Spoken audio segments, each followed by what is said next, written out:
And good morning or afternoon. We are live. Congratulations. You made it through the week. Another week of amazing food safety, food quality, awesome products that we all enjoy every single day. Because of you and all that you do for food safety, you make it safe for us to do that. But our work goes unheralded. But that's not always the case because myself and Duncan, we are going to let you know today.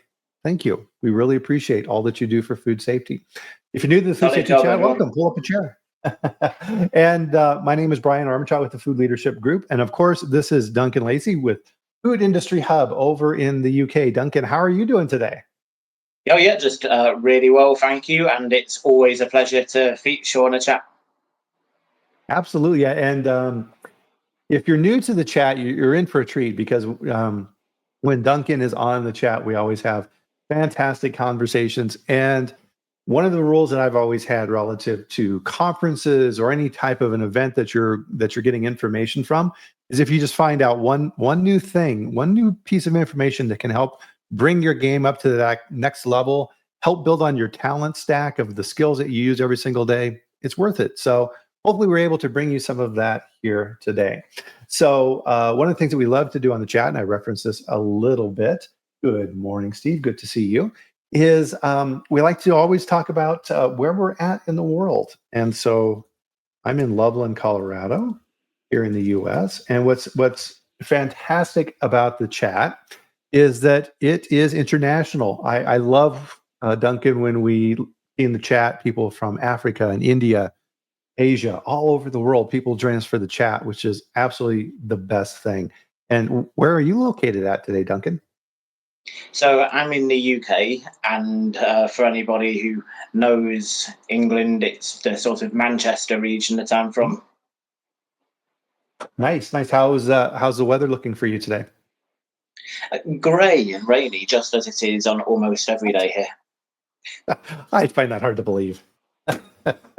Well, here in Colorado, this is so the weather in Colorado is not steady. I guess is probably the best way to put it. We had some decent snow here recently. It's pretty much all gone now. And today we have a high temperature, Duncan, of 63 F, so around 17 or so centigrade. So it's going to be a gorgeous day here today. But then, of course, this is just an anomaly, and we'll be dipping down to highs closer to 2 or 3 degrees C starting off tomorrow. So it's good timing for a Friday here. Yeah, comfortable. Nice. Yeah. So Steve's in Silver Spring, Maryland, beautiful area. LinkedIn guest in North Carolina. Tim is home in Tennessee. That's great.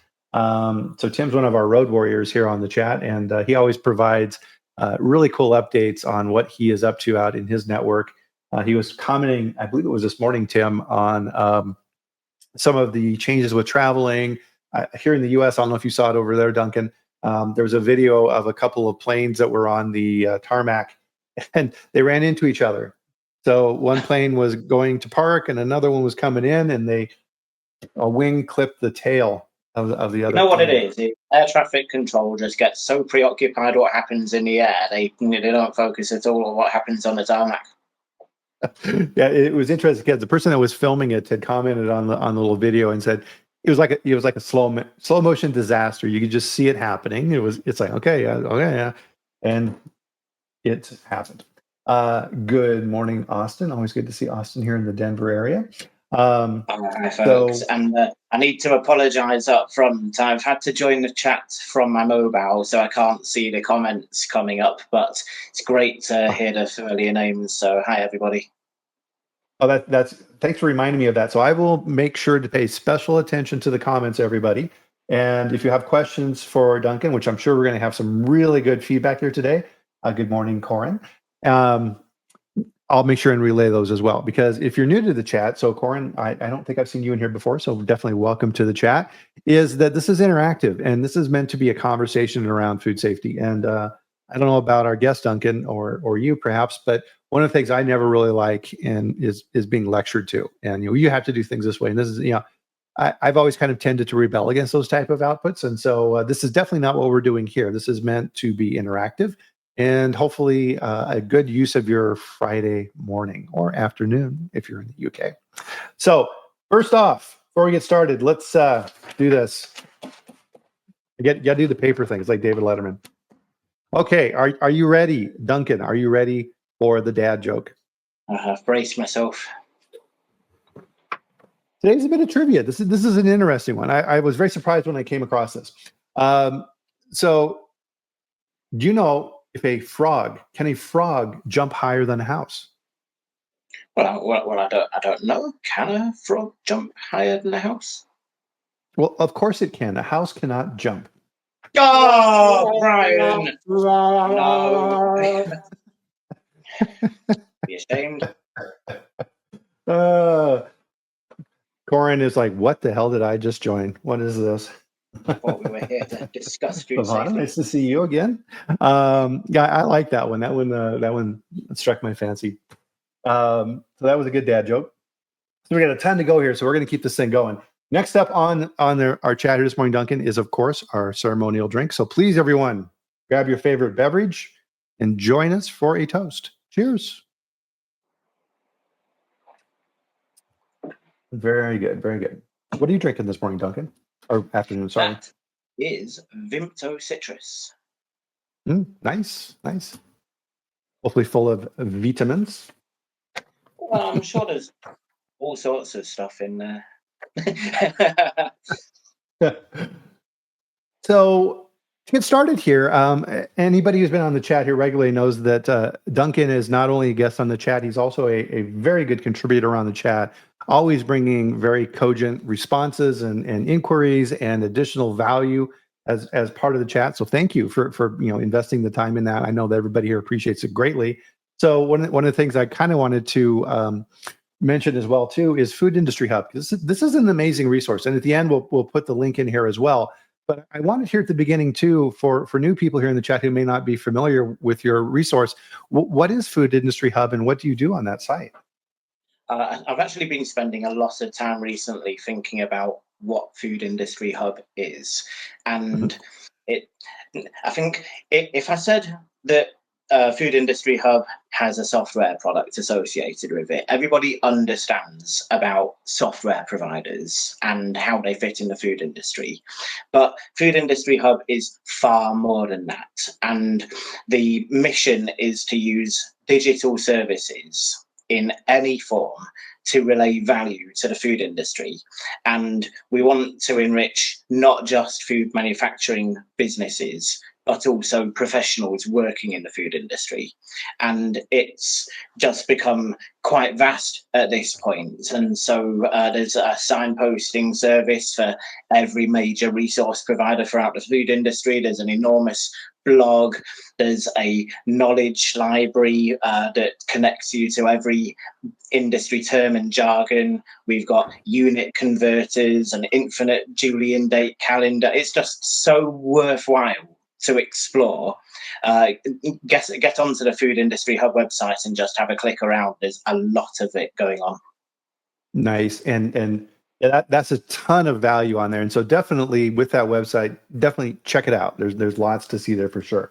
Wow, our international guests are filing in. So South Africa, London. Wow, amazing. So let's dive in here, Duncan. So one of the things here on the chat that I reference quite a bit, and I'm a big advocate of this, is that the basics sometimes in quality, we skip over the basics because we just assume that everyone understands them and that everybody knows how to use them. And that is definitely not the case. You can't graduate to Six Sigma and start analyzing CPKs and all the different type of statistical tools you can use in that range until you understand the basics. And here in the U.S., there's a famous analogy. There was a very famous college basketball coach in the late 60s and 70s who just had an incredible winning streak at the University of California, Los Angeles, named John Wooden. And a lot of very well-known, prestigious athletes came out of that program to become very successful professional players, Kareem Abdul-Jabbar, other players, for example. And he would always famously start off his practices with the basics. And imagine this, world tier college athletes who were just amazing at what they did. He would start off those practices and he would pick up a basketball and he would say, "This is a basketball. Now let's practice dribbling. And they would work on basics. And it's very tempting and it's very glamorous sometimes, Duncan, to think, oh I understand all that stuff. I want to go to the more sophisticated stuff. That's a big mistake. And so kind of what we're going to be talking about here today is what we're doing for Plan, Do, Check, Act. And what are those processes with that? And importantly, I think a big piece of this as well is how do you communicate these principles relative to Plan, Do, Check, Act into the different aspects of what we do in our jobs? So as Jose Sabal has done an excellent job of training me, is always start with the basic level of information and start with an understanding that's common to all. So with that, Duncan, what is Plan, Do, Check, Act to you? What does that process mean to you? So before answering the question, I'll just clarify for anyone who's not encountered this, because we do really need to take a step back and start at the beginning. Yeah. So Plan, Do, Check, Act is just a sequential approach to management, and you make a plan of what you intend to do. You do, so you carry out that action. You check to see what the results of the action were and whether they align with your original intention. And then you take action to recalibrate and adjust based on the feedback and information gathered during the doing stage. And I think with that out the way I think about it is that Plan, Do, Check, Act is no better or worse than any other management approach. I'm not a diehard advocate for Plan, Do, Check, Act compared to things like Kaizen and Six Sigma or anything that you could take your pick if you like. But the thing about Plan, Do, Check, Act is if you compare it to a negative feedback loop, so negative feedback loop, let's say you put the thermostat of the central heating on your house at 20 degrees, then the temperature drops to 19, the temperature sensor picks up that variance, and in response, the central heating turns on until such a time as 20 degrees is reached, and then it turns off again. And it's sort of a constant on-off cycle intended to maintain the desired conditions. So that's kind of a engineering application of Plan, Do, Check, Act designed to remain static in a state. And with food safety and quality, we don't want to remain static. We want to pursue continuous improvement. So Plan, Do, Check, Act is more dynamic and it evolves an approach. So you can say that we make a plan to achieve safe, legal food of desired quality, and we take action in alignment with that plan that we made. And as we're doing it, we're making records, gathering information, carrying out review, feeding information back into the system so that there can be managerial adjustments. And then based on the information that we transmit back into management, there's a responsive process of taking new, fresh decisions, so that we can continually move forward in a better and stronger way. Nice. Yeah. I mean, as we're thinking about this, another real world analogy for me is driving a car. Right? Is you don't sit in your car and just simply grab the wheel and then you just go straight. You're constantly, when you're driving a car, measuring the variables, looking for changes in the environment, scanning for variables in your system that you need to take into consideration. And all of that with the goal of avoiding the wreck. And that's what we're shooting for when we're putting all these different programs together, is really what you're doing. And PDCA, and to your point, these are all tools in the toolbox, just like Six Sigma and Kaizen and all these other things. These all are interrelated and they all work together. And Plan, Do, Check, Act is very closely tied to CAPA. So corrective action and process. When you're looking at these type of programs and course correcting, I think is probably the simplest way to say it, right? You're doing this all the time. And in lots of ways, in what we do in food safety and quality, that's what we are. We're detectives, and we're testing the system, and we're evaluating the system. We're asking questions and seeing if we're getting the expected result that we wanted from what we were asking for. And if not, we just can't shrug our shoulders and say, oh, well, we'll better luck next time. We have to figure out why. And I think that's why Plan, Do, Check, Act is I reference so much is it's one of those things that's easy to forget, but is absolutely critical to your business.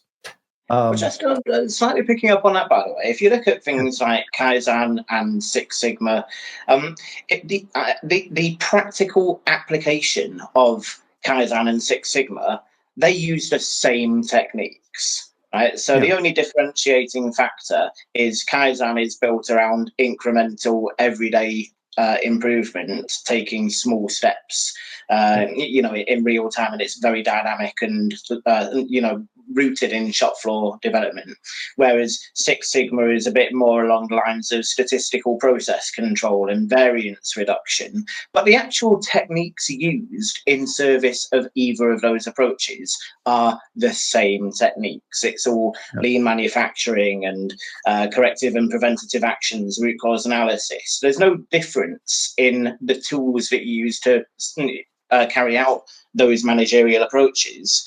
And recently I did a review of all of the different quality management systems, so Kaizen and Six Sigma and so forth. And the outcome of this seems to be all roads lead to total quality management. So if you look into any one of these, they're only very slightly differentiated in their overarching objective and philosophy, but they're not particularly differentiated in the practical application. Good observation. I like that. Ahmed, good morning to you, and Austin, good to see you. So one of the things, we had a fascinating conversation when we were preparing for this chat earlier in the week, and something that really caught my attention that you were talking about was there's 3 levels in a decision hierarchy. How this process actually works. What are those 3 different levels you were talking about?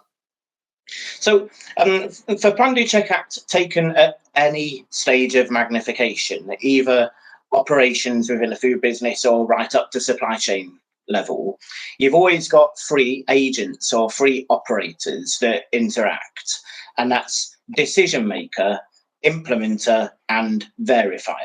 So if we look at operations level within a department in a food manufacturing business, decision maker is department manager, implementer would be operator, technician, and verifier would be supervisor or quality assurance technician. And those 3 components, or those 3 interactive agents, interact together to carry out the Plan, Do, Check, Act process. But this applies at any level of magnification. So if you go up to supply chain level, you might have decision maker in the form of the GFSI benchmarked assurance scheme certification bodies. Then implementer would be food manufacturing businesses, and then verifier would be auditing bodies. And again, it doesn't matter what level of magnification you look at. So the auditor that carries out audits on behalf of the auditing bodies, the decision makers are still the certification bodies, and in part the auditing bodies, in that the auditor receives instructions from them. And then the implementer is the individual auditor, and the verifier is through functions like shadow audits and auditor competency challenge. And I can go on giving more and more examples, but it doesn't matter what magnification along the supply chain you look at. There's always 3 individual components to a Plan, Do, Check, Act cycle. So decision maker is the planning, implementer, do, verifier checks and acts to send information back up to the decision maker. And that's how the cycle continues. And that's been sort of playing on my mind a little bit, because every time we see one of these major high profile supply chain disruptions, or there's a food recall incident, something like that, And there's a lot of commentary about how the auditing system has failed, or the GFSI benchmarked assurance systems have let us down again. And I'm thinking, that's only one component within a complex pattern. But when you're looking at interconnected systems at different levels of magnification, not only at operations level within a food business, but also right up at supply chain level, there's a huge. You should think about it in economic terms. So you should think in systems think and apply the same level of analysis and prediction as you would do if you were an economist and you were trying to think about, well, what would be the effect if we rose interest levels, or what would be the effect if there was a trade embargo or something like that, and you try to analyze all of the different actors within that complex system. When we look at the food system globally, it's kind of very reductive to look at any failure at any point and say, well, the certification bodies have let us down yet again, because there's quite a lot more complexity that goes into the global food system than that. And that's an important part of what we're talking about here, is really this feedback loop, no matter the system that you're looking at, is dependent upon people to execute those instructions. And this whole feedback mechanism is meant to make sure that at that highest level, so your decision maker, so the manager, the director, whoever is determining the course of action that needs to take place, a lot of times that information gets lost in translation once it's actually put out into practice. And so let's say you're the manager and I'm working for you, Duncan, and you have some instructions you want me to follow out. Well, I go out and do those, but there may be interpretation, or there may be things that I assume that you're thinking. I'm trying to read your mind, and I've falsely done that, and I'm creating a task that's not correct according to the intent of what you wanted me to do. That check piece is to go back and make sure that, oh, okay, well, here's what we wanted to do. How are we doing? Let's look at the information. Let's look at the data. Are we going the direction that this was intended to take us? Yes or no? And to your point, which I think is a really good one, I want to reemphasize that, is, let's say in that particular example, I am not executing it to the intention of what you are wanting. The incorrect response is bad Brian, right? Shame on you. You have not followed my directions, and I'm going to write you up, and bad employee. That's the incorrect approach. It's like, okay, well, this didn't go according to plan. How do I correct this to get this back onto course? What actions do we need to take to modify this process? I think, Duncan, a really good example of this that we see in production facilities is good manufacturing practices, right? Is, let's say something like hairnets, right? What is the proper way to wear a hairnet? A lot of people have different opinions on that, don't they? And it's a bit of a fashion accessory, isn't it? It sits above your ears. Yeah. And it keeps doing this. But in the situation that you outlined, you kind of go to pains to describe how it comes about as a misunderstanding in the reception of instructions. So you're alluding already to, you've got a root cause analysis stat one out, because it would be sort of knee jerk to say bad Brian. I mean, you still could be bad Brian, but we don't know that until we've done the root cause analysis. But it could be a defect in the way the instructions are given. Could be a defect in the way the instructions are received. It could be a defect in the motivation of the person who's receiving the instruction, in that there's a conflict of interest because you've asked them to do something that conflicts with one of their other values or ideals. But on a very sort of small scale, this kind of comes right down to the granular level of operations. We're not even talking about a departmental function. We're talking about the delivery of instructions from one individual to another. But the same pattern will apply at any scale of magnification. Right. Well, and I think, and this highlights another important thing, and I talk about this in my book a lot on the quality system piece, is no document, no instruction in and of itself provides the necessary information that's going to come up in any scenario. And it's folly to try and do that. I've had issues in my past. We'll stick on the GMP issue again. I remember I worked at a company and we had a good manufacturing process procedure for the facility. And this document, Duncan, was, I think it was around 35 pages long of all of the information that were required for GMPs. And it's when I had arrived in the company, it was a game at that point to see how far you could test that system. And so a potential loophole in the GMPs would be identified to workers on the floor who would then exploit that. Well, then the quality manager would write more information into the GMPs to try and close that perceived gap, and then the game would start over again. What was missing with that? What was missing was the intent. It's like, okay, hey guys, why do we wear hairnets? For a fashion statement? No, of course not. We're wearing hairnets for an extremely vital purpose. Do you like finding hair in your food, right? Ew, God, no. Hair, right? Everybody would freak out. And that's right. Now, extrapolate to everybody else, right? We are making food for people, and we absolutely have to keep hair and foreign material out of our food.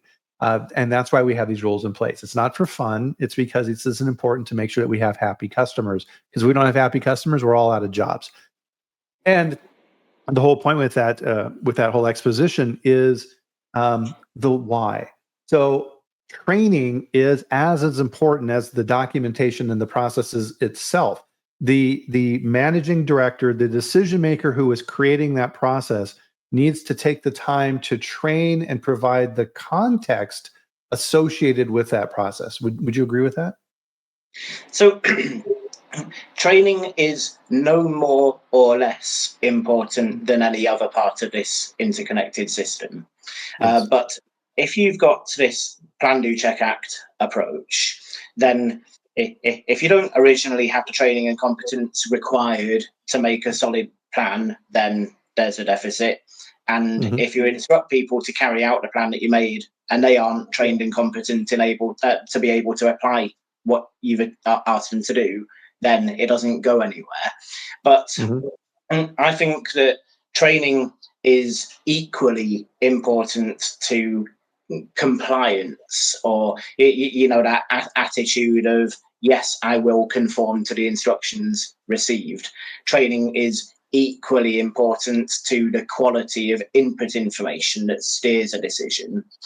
So I wouldn't put training elevated in importance compared to anything else. It's simply that the cycle depends on pardon me, interconnected inputs, and it's got to be dynamic and circular in nature.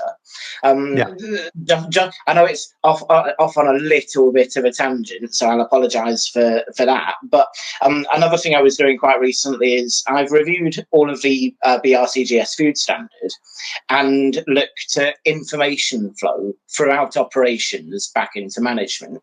And there was a number of occasions. So if you've got complaints data, or if you've got a major incident, or if you've got a failure of the site to fulfill its KPIs and objectives, there's documented, structured requirements for that data to be transmitted into the senior management team in time for their senior management review meetings. At the same time, where you have your internal audits, any outcomes from internal audits, or non-conformances raised, and if you've got customer complaints and that sort of stuff, that information is used to validate the HACCP system, right? So you think about the HACCP system as undergoing this once-a-year validation, but it needs to be live and dynamic. So if you look at information flow within the operations of a food business, there's a very intentional system of data transmission, and you can look at it as Plan, Do, Check, Act on operational scale, but that's sort of no more or less important than any other scale that you could look at. So if you look at it on a granular level of an individual contributor carrying out their individual tasks on the shop floor, right through to supply chain level, and you look at regulators and lawmakers and enforcement agencies as they interact with the food industry and food supply chain operators. It should all be taken as an interconnected, complex system with no single component being more or less important than anything else. Yeah. Well, and I think that complexity, Duncan, is very daunting. People tend to want to then back up, right, and get this big picture view of things. And it's just like, this is so complex. I'm overwhelmed. I don't know where to start. But if you start breaking it down into these components and looking at it from the standpoint of your viewpoint on this, which I think is a really good way to look at this, is the decision maker, implementer, verifier. Who are the three key players in this process? Can I identify them? That's number one. Let's say, for example, that you're looking at a process and you identify a process that involves two decision makers, and they're approaching something from two different perspectives. Let's say a process where you have the head of quality and the head of procurement who are looking at designing a process, and they're approaching it from different perspectives. Well, that may not be the best way to do it, because then you're going to have potential confusion between what you're trying to get out of that process. Does that make sense? It does, and that's just a defect of management. So I was working at a food manufacturing business at one point, and production manager came to me and said, "We've got this risk that's developed on the shop floor," and I was like, "Oh, well, in that case, we need to stop at this point, and we need to, investigate the severity of risk and make sure that it's properly managed." And production manager says, You do realise that means stopping production, and we'll have all of these operators. And I'm sort of, I'm fairly dispassionate on that point. I'm an advocate for quality and safety. Yeah. So in this instance, maybe what we need to do is, wander over to the operations director and allow him to arbitrate that decision and weigh the different considerations against each other, so that we sort of go up a pay grade in the decision-making level, because if you've got two representatives of two separate functions within a business, I'm not about to sit here and say either one of those functions is superior or more important to the other. I'm saying that you've got to have a representative of the management team whose task it is to weigh those considerations against each other in service of the objectives of the overall business. Yes.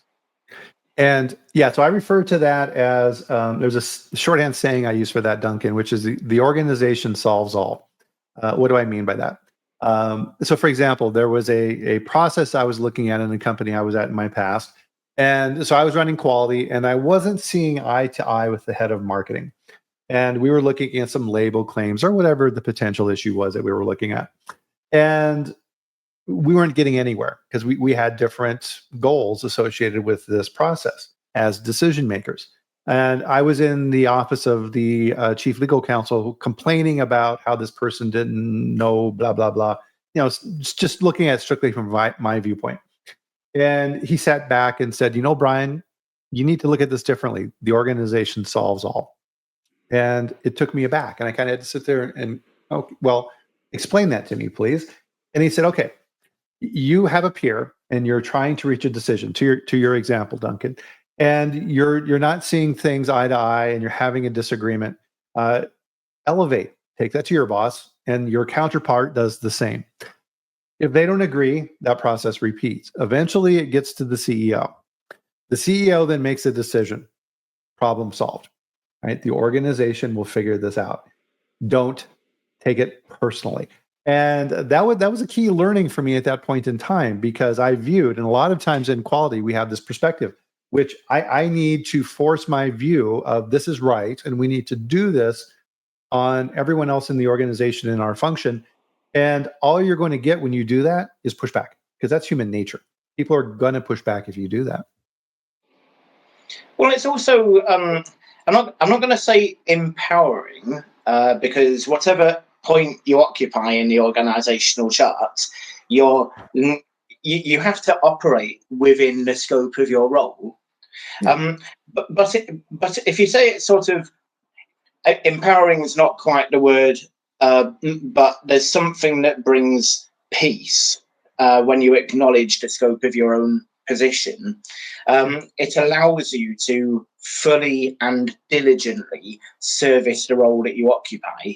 But another thing that I grappled with years ago is it's exactly as important to escalate upwards to management as it is to delegate downwards as a manager.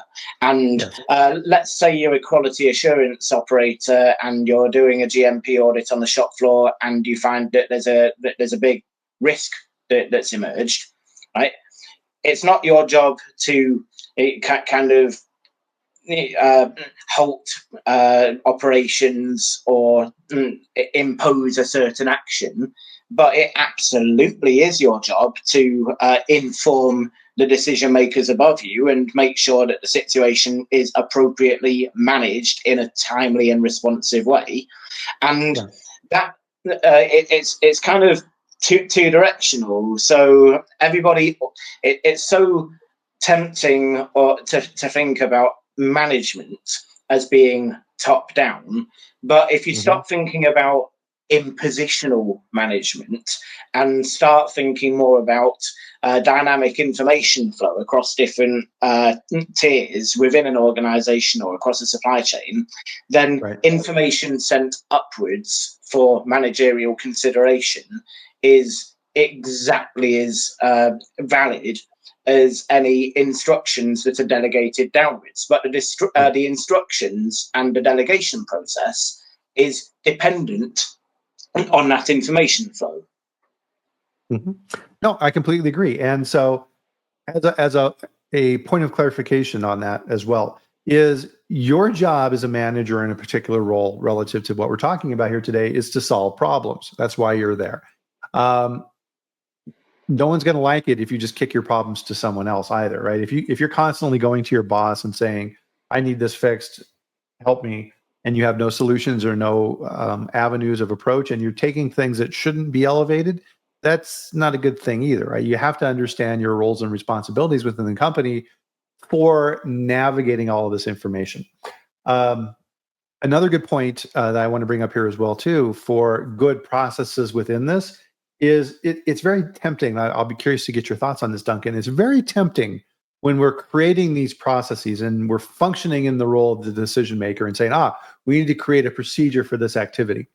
It's very tempting to simply document that process as it works all the time, right? So what do I mean by that? I mean, all right, here's how this process works, step 1 through 20, when it's functioning as it should. Well, we know very well in what we do that is not always the case. More than not, it's not the case. So in receiving, shipments show up and the seal is missing on the back of the truck, or the documentation is incorrect, or you open the truck and a skunk jumps out the back of the truck, what have you. It's just as important too to evaluate those processes and essentially gameplay them out and work with the people who are doing that process. Don't sit in your office and do this.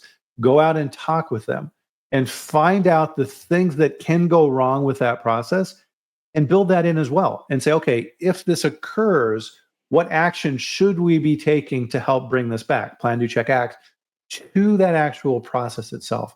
What are your thoughts around that? So I laugh because it sounds a little bit like you have your standard operating procedures and then non-standard operating procedures. But kind of.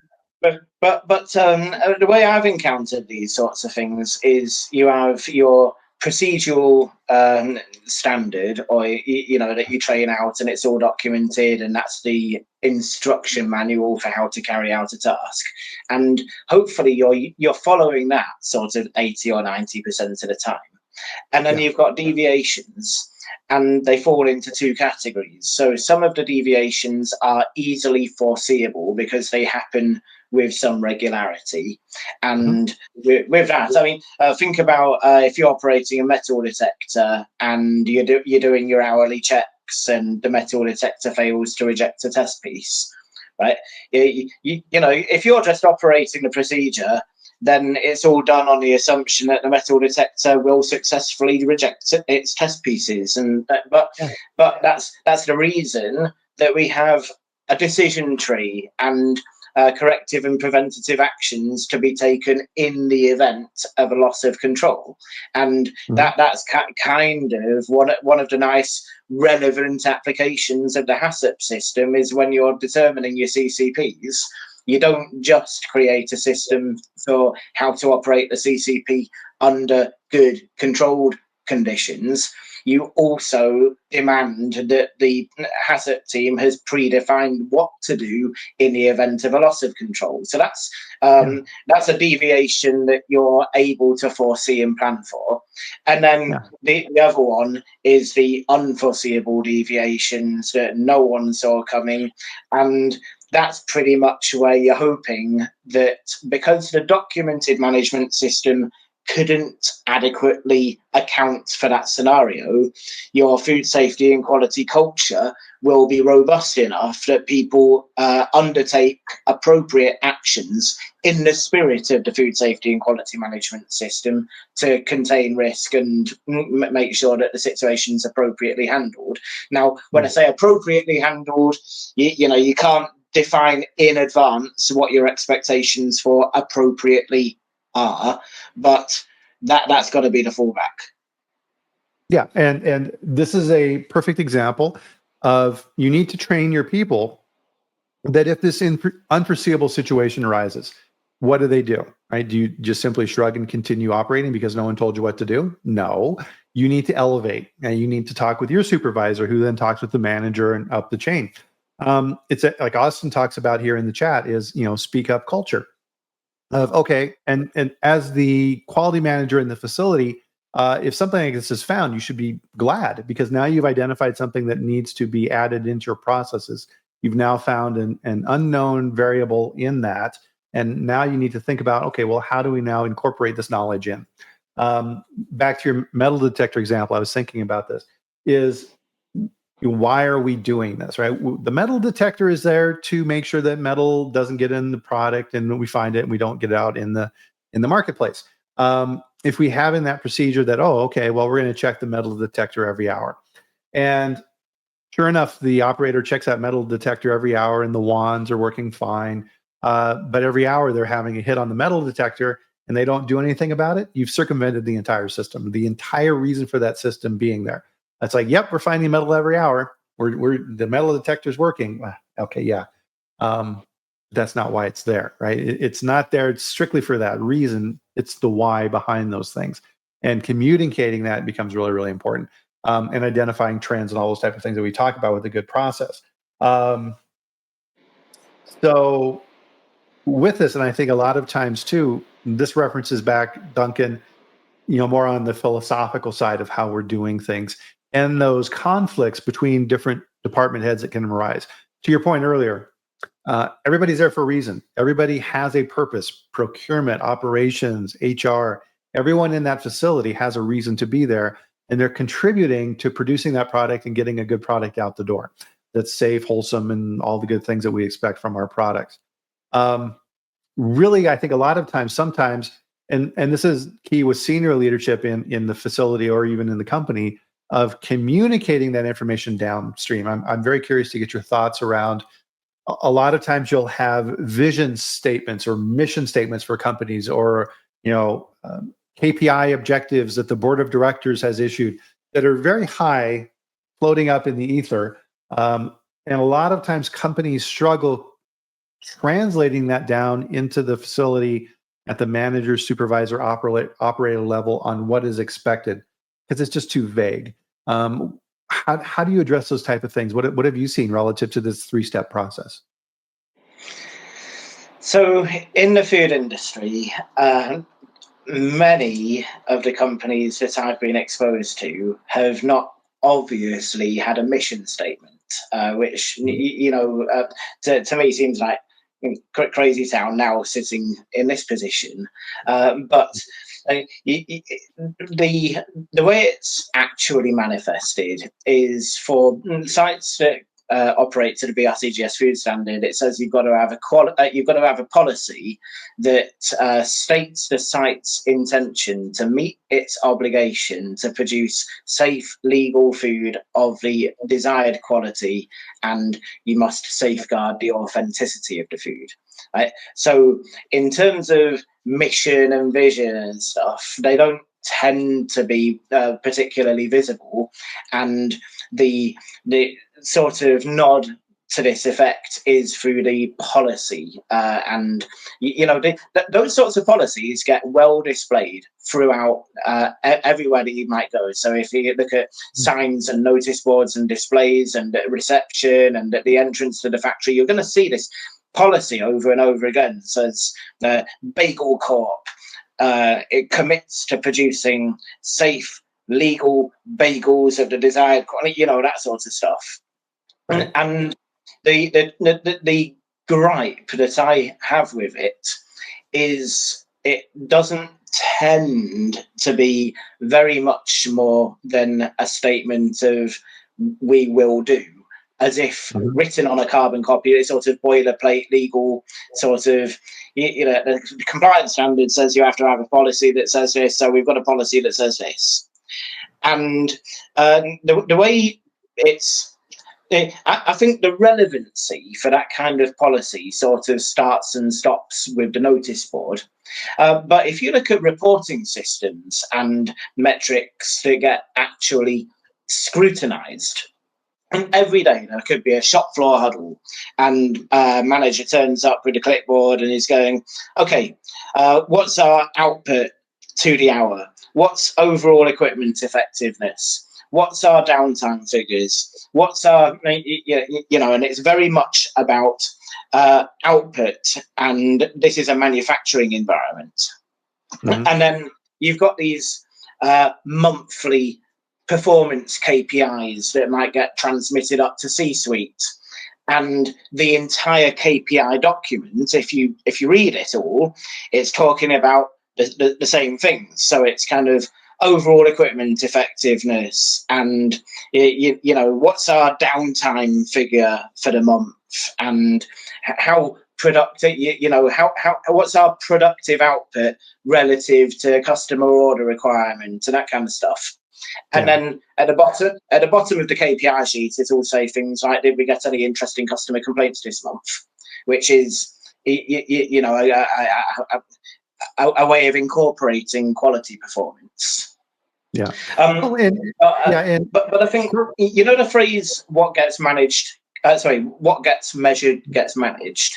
Yeah. One of my standpoints is, if you're the manager and the question that you ask to people over and over and over is, what's output? What's overall equipment effectiveness? What efficiency are we running at? Right? The person receiving the question is very correctly going to identify what's important to you. Right? But conversely, if you were the manager and you're entering into the operations team and you say things like, well, what's our percentage conformity to the QAS for the product? Right? What's our what's our failure rate on a metal detector? All of this kind of, if you were really interested in quality and safety and authenticity, because those were actually important on an operational basis, then there would be targeted questions around that, right? And you might say things like, not just what was the pass rate on a product from the taste panel for yesterday's shift, right? You might actually ask questions like, how many people voluntarily attended the taste panel, right? That kind of thing. Right. So I'm saying that there are objective questions that you can pursue that would lead you down a path that would express managerial priorities. But the actual questions that you really see getting asked every hour on the hour what's downtime and what's overall equipment effectiveness and what's output and kind of stuff. So, Right. so I think Well, there's something of a disconnect.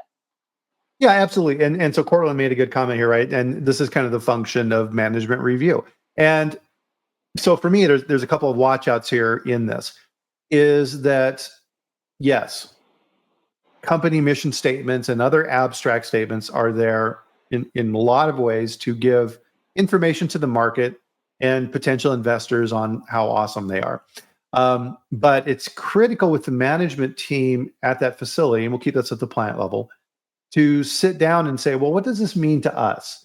How do we use measures within our operations to see if we're hitting this target or not? Because you've hit on something important that I want to make sure to emphasize with everyone, is that sometimes we get too inwardly focused, and we're looking at all of these measures, and we have to be very careful. So to your point, Duncan, let's say that the plant manager in the facility is very big on pounds per man hour production, and she is constantly hitting on us in the plant that we need to increase our efficiency. We need to produce more pounds, and that's the only message. In that extreme example that I'm giving right now, everyone in the plant then says, okay, our goal is to get out as much product as possible, right? And corners start getting cut, substandard product is being shipped because the objective is to ship product. We didn't say how good the product is. She just said ship product. And you're going to find out very quickly that that goal is inappropriate in that context. A lot of times, and my point with that is, be very careful not to get too inwardly focused. Don't forget, to our comments earlier, who are you doing this for and what do they expect? The kind of the analysis I use on this is within the R&D function and product development, we have all these different metrics that we're looking at for the product: pH, titratable acidity, color, texture, you name it. What does the consumer care? I never had a complaint back from a consumer saying, I drank this beverage that you produce, and I think your pH is a little too low and it's out of spec. No, right? They're going to say, I bought your product and it tastes terrible. What did you do to it? They have that internal benchmark, and you need to understand what that is. As you were speaking, by the way, I'm reminded, Rory Sutherland's got this story to tell about in communism, they weren't allowed to brand products. So you'd get rivets produced at a number of different factories. And because none of the factories could brand their individual outputted rivet products, the incentive system turned against quality and in favour of production output, and so they started using worse and worse quality metals to produce the rivets, and they were all taken to a big consolidating warehouse, and so it was never possible to identify who'd produced the things. So when you take away if you take away that incentive and you say things are now aligned for nothing but output and the quality is sort of, it's actually irrelevant, then you guarantee that quality will deteriorate as an output come of that. And on the just on the subject of the mission and vision and all of this sort of thing, I can't remember the exact circumstances, but in the early days of Google, they had this imperative, which was simply worded, "Don't be evil."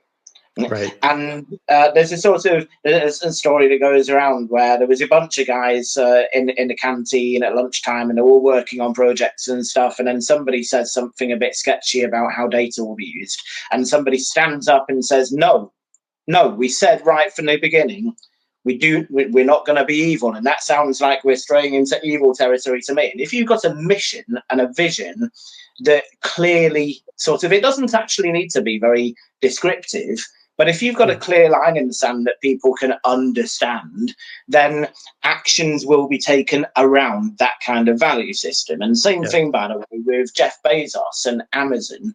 He's got this dictum that every decision that's taken within the business should be done in service of customer satisfaction through speed of delivery, low prices, high quality. And for any meeting that they're having managerially, if somebody proposes a new project or a new action to be taken, And it can simply be met with the line of questioning, well, would that improve customer experience, or would it make things faster or better or cheaper? Because if it doesn't, then, nice idea, but let's not, sort of thing. And I think if there was I'd like to think that if that kind of stance were more embraced around values, then there would be potentially a breakthrough. So there would be some value to be gleaned from, look, when we got into the bagel business, we said we were going to make the best bagels on the market. And are we doing that? Right. And that's a useful question to ask. Yeah. What does that mean? What does best mean? One final comment on that, and then we're getting short on time here, is so in a past company I worked at, the CEO had a fantastic saying around that, which stuck with me, is we want to be easy to do business with. Brilliant. And it worked upstream and downstream. I remember I was in a meeting with the accounting group, and he was in this meeting with us. And the accounting group was proposing new processes to extend the terms and payments for the vendors. And we would have all this additional cash flow that would free up within the business. And we would, stretch the terms out as long as possible for those suppliers. And this would be beneficial for us. And the CEO said, does that make us easy to do business with? And the accounting group was like, what? It's like, if I'm the supplier, I'm going to be very upset with you, right? You're not paying me. I have payroll to meet on my side. I'm being very difficult to deal with. Is that a good partnership? Well, no. Okay, well then let's not do it. Brilliant. I loved that saying. So let's kind of bring this back up to the 30,000 foot level, please, Duncan. And wow, fantastic comments, everybody, guys. And I know we wanted to get more. I saw your comment, Corin, on nonconformist procedures.